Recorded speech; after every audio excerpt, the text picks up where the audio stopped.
ශාස්ත්‍ර අටපෙති හස්ත රේඛා සාත්තර භූපති කණ්ඨ සූත්‍ර රඝුපති යන ත්‍රිත්ව එන්නත් සම්මානයෙන් පිදුම් ලැබූ ගැටහැත්තේ බෝඩිං වාසී අසිරිමත් ආතල් සුරං කනේමයිල්ගේ තොරලොක් හෝන්ස් හරස් පරීක්ෂක චිත්‍රපට කතාමාලාවේ 90 පස්හැවිරිදි 95 වෙන්න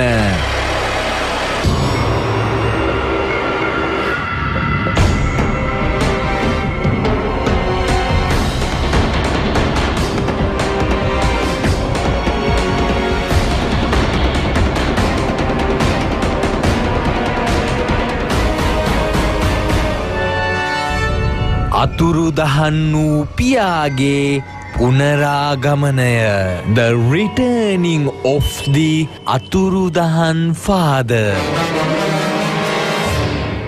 මහත්මයා මම ආවේ දොරලොක් හෝන්ස් කියන මහත්මයාව හොයාගෙනයි. ඔබ මීට කලින් හෝන්ස් මුණ ගැහිලා තියෙනවද? නෑ මහත්මයා. එහෙනම් එන්න ඇතුළට. මම තමයි කීර්තිදර හරස් පරීක්ෂක දොරලොක් හෝන්ස්.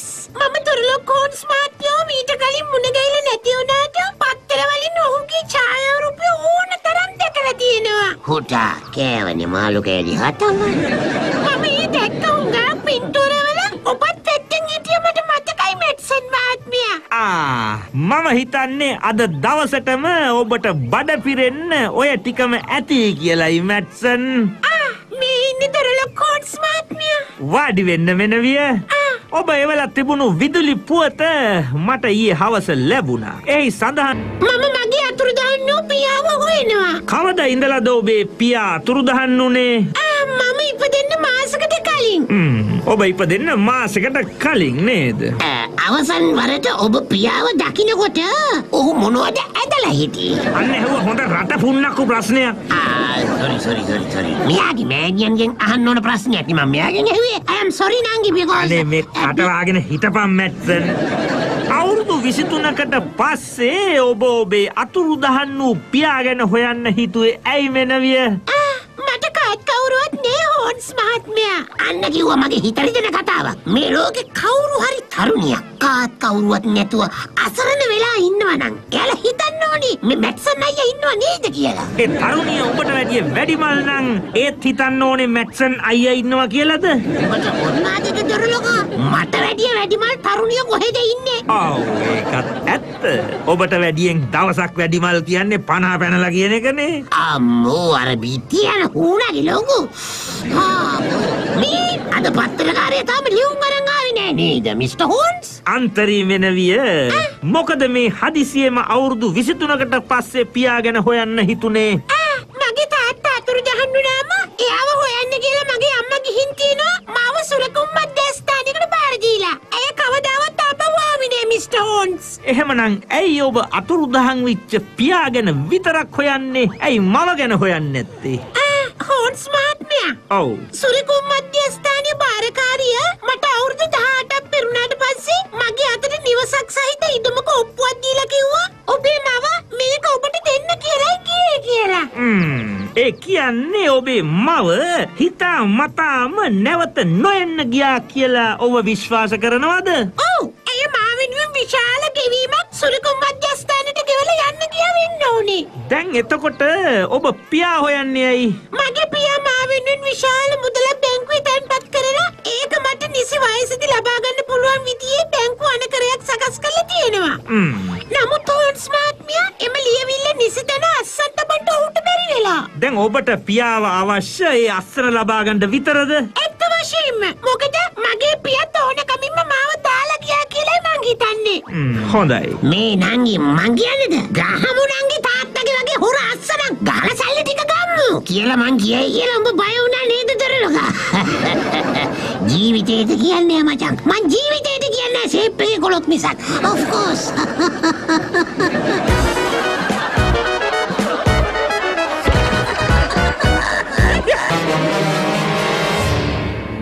ඔය කිව්වේ හොඳයි අන්තරි මෙනවිය.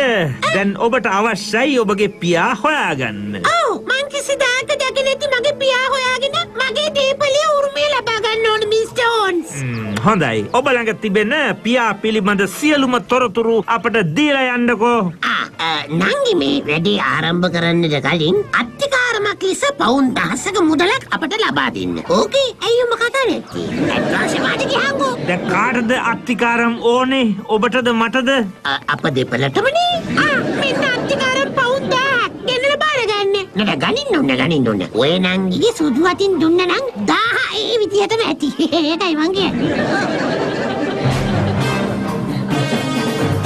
ඩොක්ටර් මැට්සන් මචෝ අර අන්තරීගේ පියා ගැන ඇය සතුව තියෙන්නේ අත්සන් නොකළ බැංකු අනකරයක් පමණයි. ඔහු ඉන්නේ කොහෙද, ගියේ කොහෙද, කාගේ කවුද කිසිවක් ඇය දන්නේ නැහැ. මචන් දොරලොකමි ඔය උණයි කියන සිද්ධිය සම්බන්ධයෙන් මට මෙන්න මේ වගේ උපකල්පනයක් කරන්න පුළුවන්. මොකක්ද ඔබේ උපකල්පනය මැට්සන්?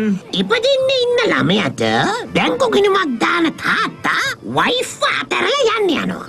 රයිට්? අම්මට ළමයා හදාගත්තොත් වෙන කසාදයක් කරගන්න බැරි වෙන හින්දා ගානක් දීලා ළමයාව දිවාසුරකුම් මධ්‍යස්ථානයේ තියලා අම්මත් මාරු වෙනවා.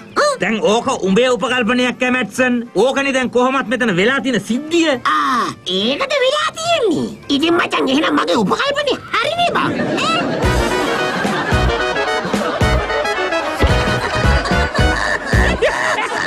පටිරෝල්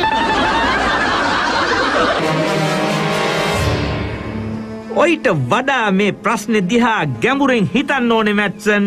ඔබ නිකමට හිතන්න ළමෙක් හදා වඩා ගන්න අවුරුදු 18ක් වෙනකන් සම්පූර්ණ මුදල ගෙවන්න පුළුවන් අම්මෙක්. වයස 18න් පසු නිවසක් ඉඩමක් ඔප්පුවකින් ලැබෙන්න සලස්සන්න පුළුවන් අම්මෙක්. විශාල මුදලක් ඇහැට නොදැක්ක දරුවට ලැබෙන්න සලස්වන්න පුළුවන් පියෙක්. එහෙම ආවට ගියාට තමුන්ගේ ළමෙක් දාලා යයිද මැට්සන්? හරි බං. දැන් ඉතින් මේ පැටලිච්ච නූල් බෝල කොතනින්ද අපි ලිහන්න පටන් ගන්නෙ? දැනට අපි පටන් ගනිමු අන්තරී 18 වසරක් ගත කරපු සුරකුම් මධ්‍යස්ථානයෙන්.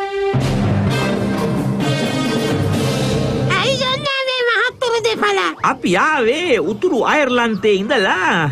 අපි හොයා බලනවා ආධාර ලබා දෙන්න පුළුවන් දිවා සුරකුම් මධ්‍යස්ථාන ගැන.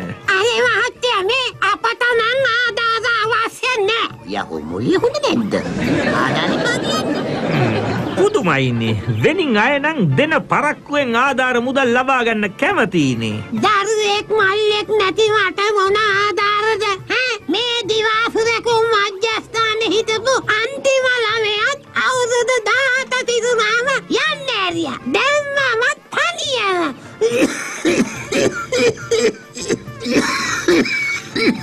ඉන්න මහත්තයා මම මේ බේත් පෙත්තක් තියනවා බීලා එනකන් මේ කරුම කැස්ස. ඔබට තදබල විදියට අසනීපයි වගේ නේද මහත්මිය? කරුණා කළා මට කියන්නකෝ මේ ළමුන් ඇතුළත් කරගැනීමේ ලැයිස්තුව අපට බලන්න පුළුවන්ද කියලා. ඒ මොකටද ඒක බලන්නේ? මට ආධාර එපා. ඔය මහත්තුරු යනාටක යන්න. මෙතන නම් ලැයිස්තු බලන්න. අපි යමු මැට්සන්. යකෝ මීගේනිට මූලක් ආයේද? නැත්තම් අඬපුරුල්ද? අපි මෙතනින් යමු මැට්සන්. එතකොට ආපු වැඩි. මම හිතන්නේ අපි ආපු රාජකාරියෙන් භාගයක් හමාරයි. වැඩිම භාගයක් ඉවරයි. ඔව් මට විශ්වාසයි මැට්සන් මගේ අනුමාන නිගමනය නිවැරදි කියලා. මචං මේ අපි මෙහෙම කරමු. කොහොමද? වැඩිම භාගයක් සක්සස් නිසා ඒ සක්සස් එකට භාගයක් ගමු. භාගයක් ගන්න? ඔව්. වැඩි ඉතුරු භාගය හරි ගියාම බෝතලයක් ගමු.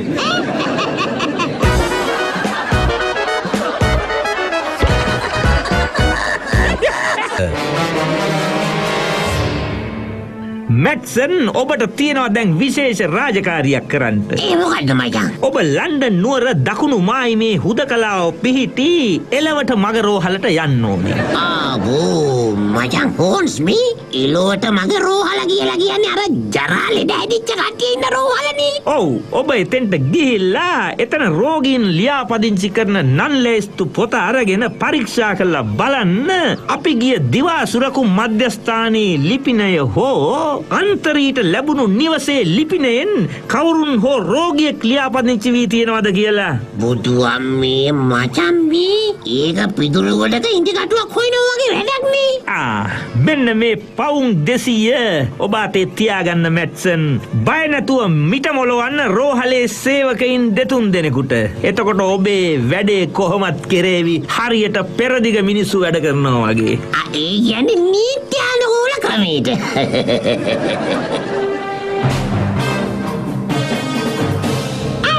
හොන්ස් මහත්මයා. ඔබ ආවද?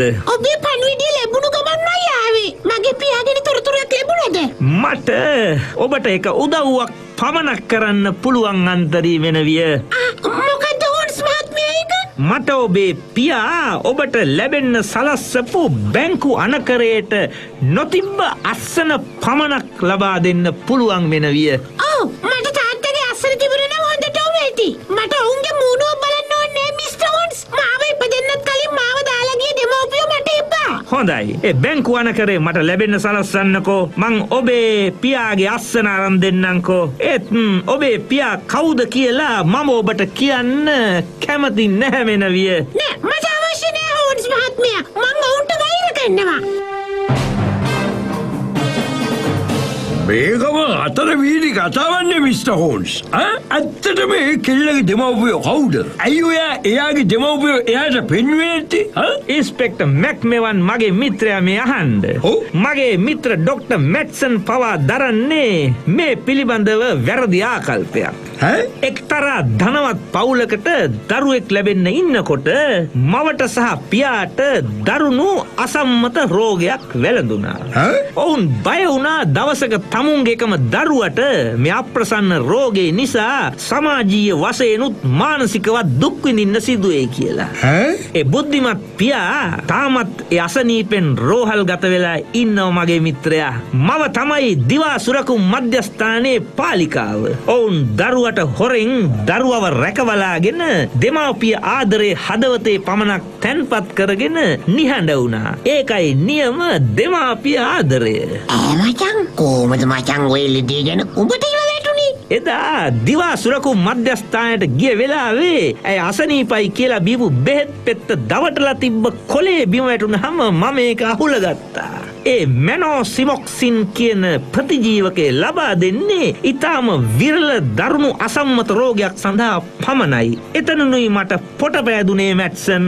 යකෝ මචං මේ දොස්තර කෙනෙක් වෙලත් මට ඕක හැදෙන්නේ නෑනේ. ඔබට ඇස් දෙකක්ම තිබ්බත් ඔබ බලන්නේ නෑනේ මැට්සන්.